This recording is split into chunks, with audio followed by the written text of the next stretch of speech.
This is America. You know where you at, man? As an American, Saying America. this American nation You know where you at, man? is proud to say Where you from, yo? Born in the motherland, raised in America. America, America, America. Born in the motherland, raised in America. America, America, America. Born in the motherland, raised in America. America, America, America. Born in the motherland, raised in America. America, America, America. Born in the motherland, raised in America. Black-faced kid with an Asian bowl haircut. Kids made fun cause her hair wasn't fair enough. Mom said, don't ever let them see your tears, son. Father works hard for us. Compared to back home, this is marvelous. Credit card got some brand new shoes for you. Bank loan bought a brand new car for us. Fast food number 5 in the drive-thru.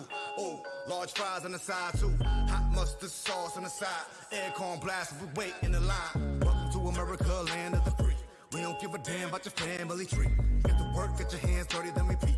Put your money in the bank, then we in America. America, America.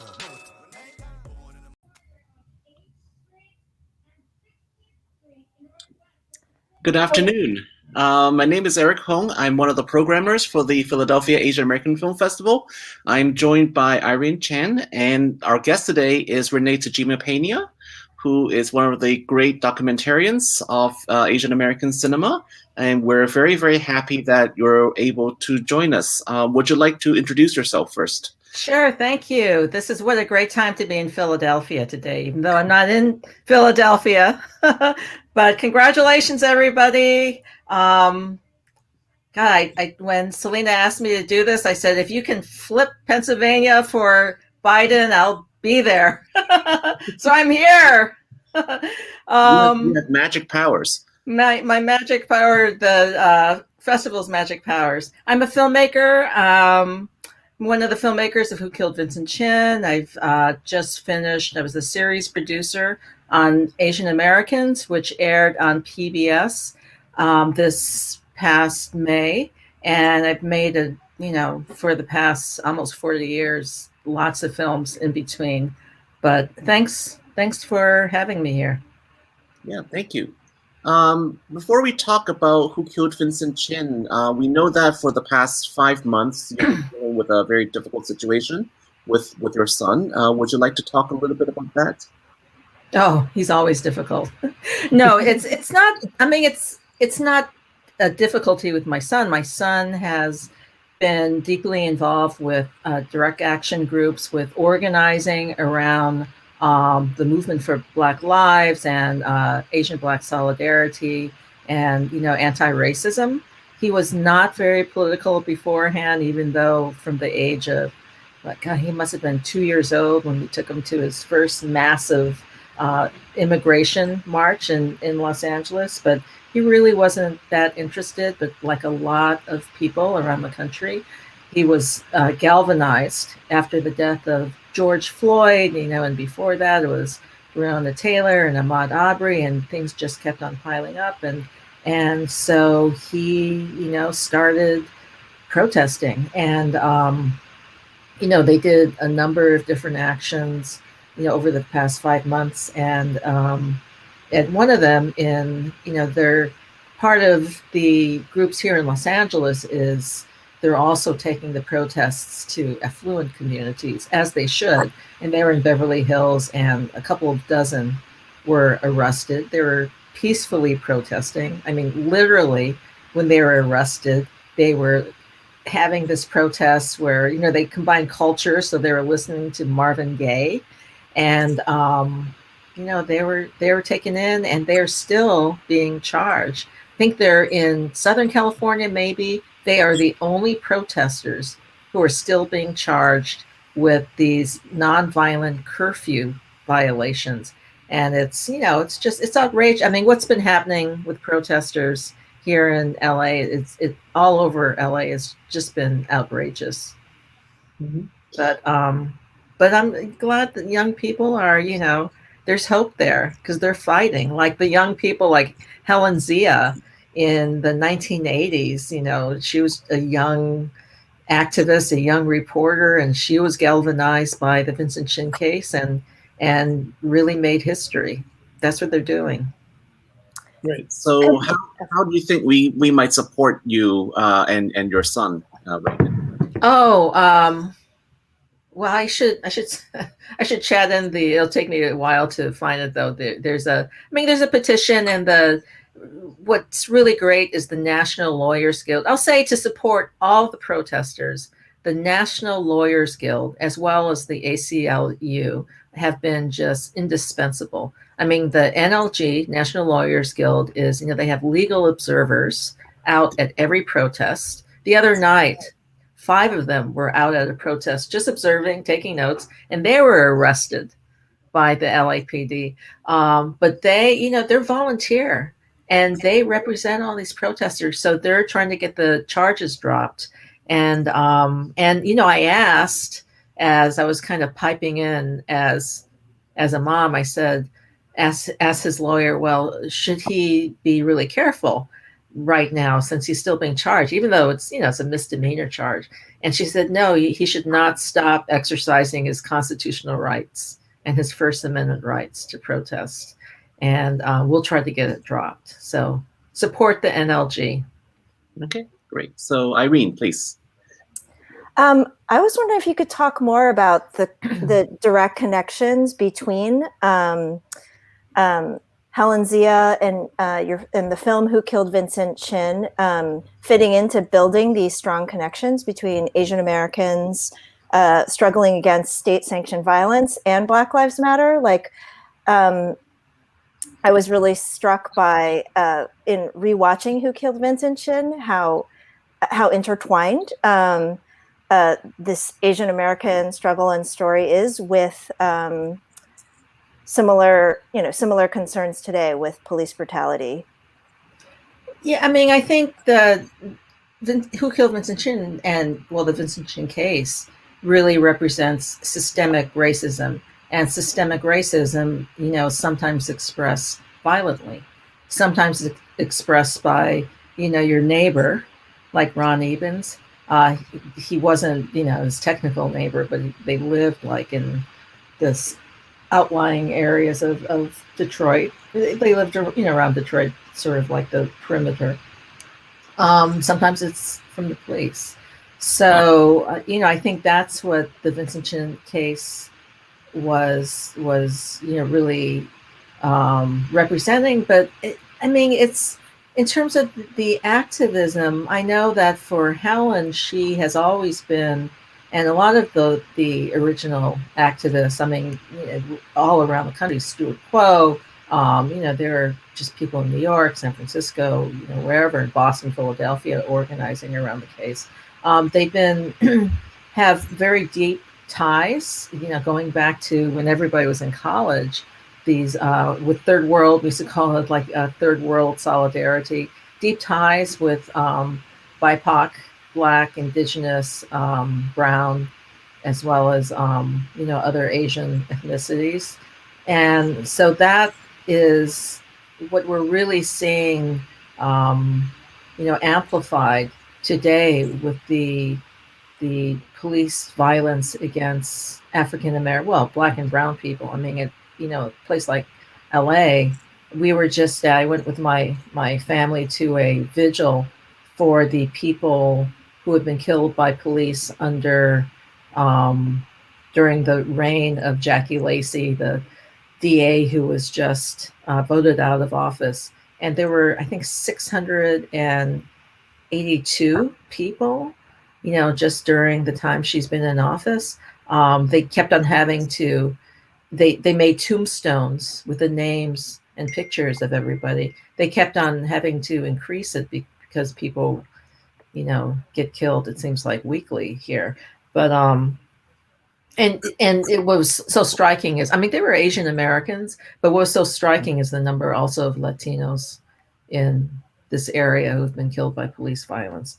And I think the other thing and this is one thing, we revisit the Vincent Chin case in the Asian American series in an episode by Geeta Gandaber. And one thing, a point that I think is really important to make, and something that's been troubling me for many years, actually, because, Who Killed Vincent Chin is shown over and over. And Asian Americans have often taken it as a symbol of grievance, and this as a symbol of our victimization. And I've always been worried that we've got to move beyond that. And as Asian Americans, we can't keep on invoking this, this case that happened almost 40 years ago, when for, our Black and Brown and Indigenous brothers and sisters, that kind of violence is happening, not only again from their neighbors, but from the state. And for Asian Americans, and I think this is something that we were really trying to explore in the Asian American series, is with this, being this perpetual foreigner during times of crises, Asian Americans really pay a price. I mean, for my family in World War II, they were swept up and incarcerated, in prison without a trial, of course. After 9/11, Hari Kondabolu talks about being brown, being South Asian, being presenting for many people as Muslim.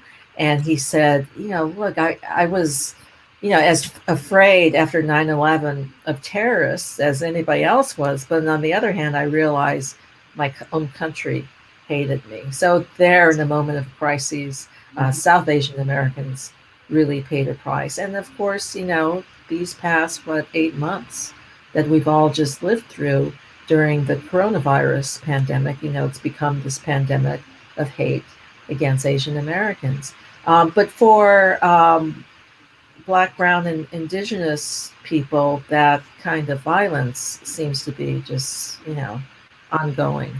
And it's just kind of this constant drumbeat. But the roots are systemic racism. The roots are the same. The fight is the same. And that's where, that solidarity is just, we have no other choice but solidarity.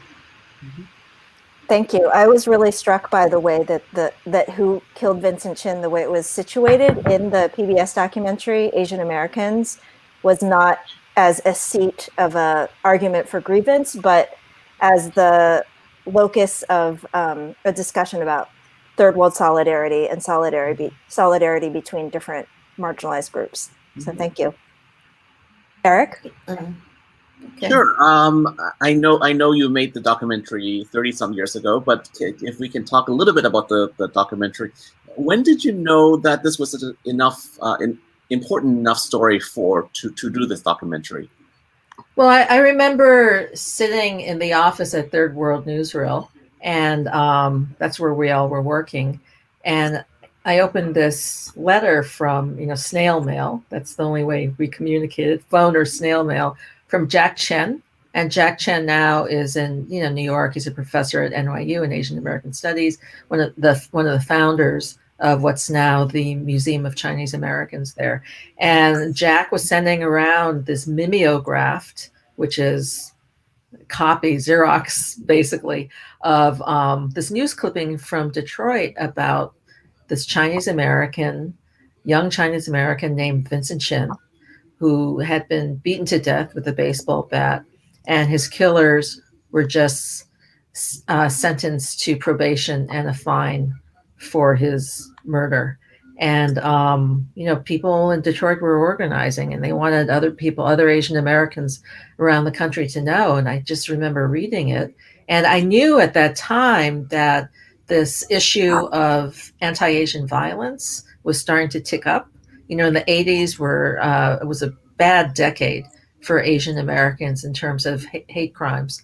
And this was the beginning of that decade, but it's not as if it wasn't happening during the 1970s. I mean, there was the backlash had already started towards Southeast Asian immigrants and refugees who started coming in the mid 1970s. So I thought, this is a really important film to make. And we thought at first we'll just make a 15-minute advocacy film to support the campaign for justice for Vincent Chin. And then I went with Nancy Tong, who was the associate producer for about 3 months on a research trip to Detroit. And, it became really clear that, by that time, it already seemed to make sense that this would be a bigger project.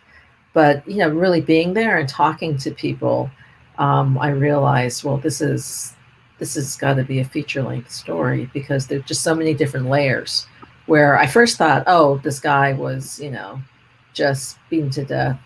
The killer should go to jail and that's it. I thought it was kind of like a black and white, open and shut kind of thing. But there were so many there on the ground in Detroit. It was clear there's so many layers of the story. Mm-hmm. Yeah. So what was talking to Evans and Nitz and their friends like? What was? What's interesting, and people are always shocked by this. I was born in Chicago, and third generation. I don't speak Japanese, even Japanese American. And so on the surface, it was easier for me to hang out with Ron Evans than Lily Chin. Lily Chin was an immigrant, another generation. She spoke Toisan, so I can only communicate with her through a translator. Ron Evans, was also born in Illinois. He was, like me, a Bears and a Chicago sports fan. During the filming, part of the filming in 1985 was the year that the Bears were, going to the Super Bowl. So I can talk to him about sports, and he kind of reminded me of, some of the dads of people I grew up with. So. Even though he wasn't that much older than me. But so it's like on the surface again, there was, it was easy for me to make a connection. And, I had to convince him to go on camera. I went drinking with him. I had to, establish a relationship, because as I do with all the people I interview, you have to establish trust. And then try to get to know them, then you get an idea of where the story can go. Because the documentary, like any other film, is it's a search for character, as well as conflict and visual storytelling and everything else involved in constructing a film. Yeah, thank you so much. Yeah, let me throw it over to Irene. But I want to encourage our audience members to also submit your questions. We can see that immediately when you type it into Facebook or Twitch or YouTube. So yeah, please send in your questions. Irene. Great. It was really interesting for you to talk about the connection that you already had with the Midwest, and being from Chicago, and researching and being on the ground and filming in Detroit. Can you tell us a little bit more just about maybe your relationship to place and to Detroit? Did you know anything about that area? Had you been there before? Was there? Tell us about your relationship to Detroit in the process of making the film. I had been there before, but no, I didn't know much about Detroit at all. Even, I grew up in Chicago. When I was 8 years old, we moved to Los Angeles. So I feel as if I really was raised in the Los Angeles area. But I knew Detroit, my whole relationship with Detroit is actually through film. So I knew about it filming Who Killed Vincent Chin. And then, of course, I knew much more about Detroit today and in the future through Grace Lee's American Revolutionary, about Grace Lee Boggs. But yeah, it was a new town. And when Nancy and I went for that research trip, actually, we landed at night, and we went to our hotel, and we're mugged at gunpoint, and the mugger took the car, which included all our research. So, and all our stuff for months. We were going to stay there for months, and we did stay there for months. But so that was the start of the project. But wow, welcome to Detroit. Yeah. And I have to say, we also developed a partnership with WTVS, which is the Detroit Public Television Station. And the head of the station, Bob Larson, and the head executive producer, Juanita Anderson, came on as our EPs.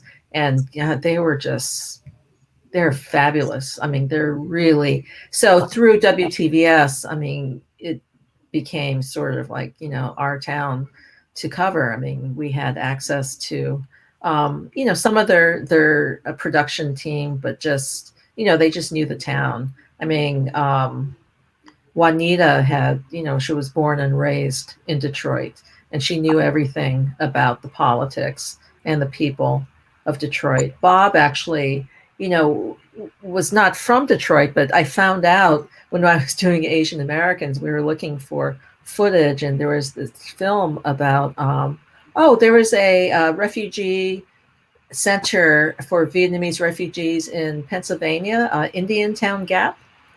It's in Pennsylvania, and that's where Viet Thanh Nguyen, who was one of our interviewees and Asian Americans, that's where his family landed. So I found this film, and it was by Bob Larson, who was our executive producer for Killed Vincent Chin. It was really fabulous footage of daily life of the refugee community there. Yeah, great. Thank you. We have a couple of audience questions. The first is from David Chi. It's interesting that the Chin case was about what kind of language counts as racist. It's because of you, etc. I wonder whether the connection can help to build more cross-racial solidarity. Language? Maybe. I actually, so that was the basis of the civil rights prosecution, that kind of evidence on, the hostility around the Japanese car imports and the recession and how that translated into hate towards Asian Americans, whoever presented as Japanese. So, I thought that was kind of a part of why Vincent was killed. But for me, the real testimony that made a lot of sense to me was from Starlene and some of the other dancers who, described the first argument in the club. And so I kept on thinking about the killing. It's like, why would Ron Ebens was not, people keep on saying he's an unemployed auto worker. He was not unemployed. He was a foreman, which is a good job. It's a stressful job because you're between the boss and the assembly line, but, it's a well-paying job. He had his own business, his own bar, and he had a family. He had no criminal record. Why would he hunt Vincent down for almost 45 minutes? That's a long time. That's a time for a lot of people, you start cooling off. For him, the rage built and built. He took a baseball bat in front of witnesses, beat his brains out. I mean, that rage comes from somewhere. I didn't buy that, somebody, a well-employed foreman with a business and a family would be so enraged by the auto recession and hatreds towards the Japanese that he would go after this guy. I think things like that are sort of a green light. But I think it's more in, with the way the fight in the club was described. I mean, I think it's and in the civil rights case, everybody knew who killed Vincent. It's like, what was it going on in the mind of the killer? Now, what's going on in Ron Ebens' mind? I think he probably had this, image of the Asian male as being like emasculated, and, the Asian people as, turning the other cheek. And Vincent was not, Vincent was a guy who had played football. He was hanging out with friends, white and Asian friends. He was there in the fancy pants. He was like bantering with the dancers. He's the guy who, he obviously didn't take any shit. And so when the argument went out to the parking lot of the fancy pants, Vincent was kicking their butt. And Ron and Mike Nitz, his stepson, who was also part of the killing, they're not small guys. I mean, Ron was like 6, maybe 6'2" or something. Looked like he's about a couple 100 pounds. He's a big guy. But, here this Asian guy was kicking his ass. And I think that really fed into, I think that going on his mind was this, whatever, MF, this, Oriental MF or whatever he was thinking, this Jap MF or whatever he was thinking. I'm not going to let him get away with it. And that made sense to me. I mean, because I've seen guys like perfectly seemingly normal guys like just get so enraged by, and then you've got like the testosterone in the club, you've got, all these things going on. But I think it was race, those racial assumptions, that racial trigger that really, turned the key, turned the ignition, and lighted what that kind of rage. Mm-hmm. That's so fascinating because you're pointing to how the sort of economic downturn, et cetera, in the area was one thing, but that this identification with like white masculinity that had been threatened was possibly the more intense emotional trigger for that violence, which is, of course, how the Trump presidency has been talked about a lot recently. So yeah, I mean, it's, people, I mean, what people's emotions, it's like what can get somebody to, I mean, I would say Ron was also, he had some like, some kind of personality disorder, and he was a drinker and everything. Obviously, he was a drinker. When we interviewed him Sunday morning, he was drinking like peach schnapps already in the morning. But, there's never one thing that goes on. That's why when I make films about social issues, I always want to talk to the so-called other side. So I wanted to talk to, I didn't think I could make this film and only talk to the Asian Americans demanding justice. I just made a film a few years back with Virginia Espino called No Mas Bebés about Mexican immigrant women who were sterilized in the 1970s by doctors in the LA County Hospital. And we talked to the doctors, of course. I mean, we want to get both sides because I think, I'm not saying that the doctors are in the category of Ron Evans, but for Ron Evans, to me, you couldn't make a film where he was just represented as this villain, this guy with like a Klan hat or something like that, because racist could be, like I said, could be your next door neighbor. It could be and racist can be cloaked in, all the niceties of the person next door. But, racism, systemic racism, and how that expresses in, in individuals' beliefs and their outlook, their perceptions and their emotions, that's what we see. That's why we see, for those of us who supported, Biden, the Democratic, and who can't understand why anybody would vote for Donald Trump. I think with a lot of his supporters, you're right. That is one thing. It's like that kind of racism runs so deep, and it, produces a kind of blindness. Why would a self-professed Christian support a candidate like that? It's like I was raised, and my family is 3 generations of Christian pastors, and the Christianity I grew up with, it's like, the cruelty, the greed, the, adultery, whatever. Everything seems so anti-Christian to me, but, I think that poison, that cancer of racism, really kind of just overtakes people. Great. Yeah. Thank you. Thank you for that. And we're running a little bit short on time, but let's end with a question from our festival director, Selena Yip.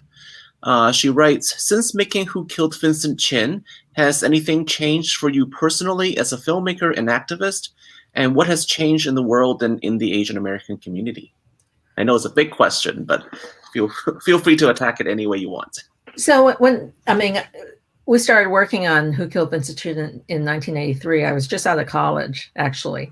And I was also really involved with the formation of what's now CAM, the Center for Asian American Media. I co-wrote the first big funding grant proposal that helped to start the organization. And so the Asian American filmmakers from all over the country coming together to create CAM and to have a voice, to advocate for more of an Asian American presence in public media, and advocate for Asian Americans to have the tools of media production in our own hands to tell our own story. Nothing about us without us. And that spirit has never gone away. It's been evolving.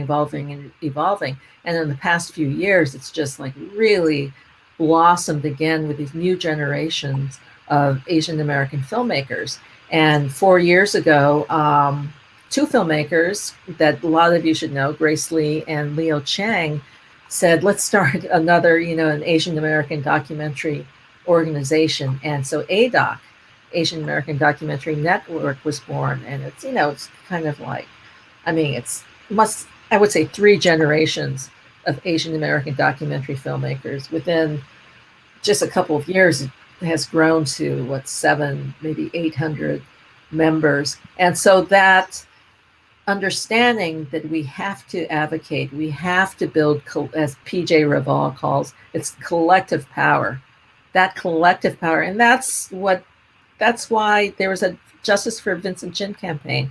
It was building collective power. That's why the Justice for Vincent Chin campaign, you can see its legacy in organizations, the legal defense, the civil rights, Asian American civil rights organizations, activism all over the country. That's why you can see it with filmmakers today in ADOC, in the Decolonize the Doc movement, in the Oscars So White movement. Academy members, our Asian American Academy members have been organizing for years, building the Asian American membership, building the BIPOC membership, building the presence of Asian Americans and other people of color in the industries. It is collective power. And it is, I think that's the beauty of this community, not only our community, but it's that, we look to build these coalitions, we look to build solidarity, and we look to work together to build that power. I'm on a rant today because it's a great day. Yes. Thank you, Pennsylvania. You did it. You saved humanity, really. You saved it feels good to be in Philadelphia today. Yes. And go out and celebrate. Turn off your TVs, your monitors. I think that message of collective power is a wonderful place to end this. So thank you so much, Renee Tajima Pena, for joining us today, talking about your seminal work, Who Killed Vincent Chin, and its connection to the struggles today. Thank you, Eric Hung. Thanks to all of you who have joined us online. Please celebrate out in the streets, but also continue to watch the films in the Philadelphia Asian American Film Festival. There's a lot of programming. Please go ahead and buy tickets and soak up and let those connections between activism and film and media continue. Thank you so much, all of you. Thank you. You say this kill, black and brown, and when will you talk about class in this story? The rest is allegory. Come together, unionize, see it through each other's eyes. No need to fight over supplies while workers save lives. They need protection too. What we gonna do? Organize our way through.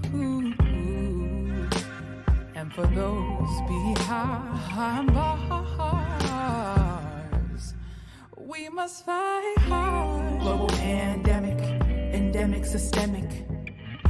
No equality, no quality of life, of life.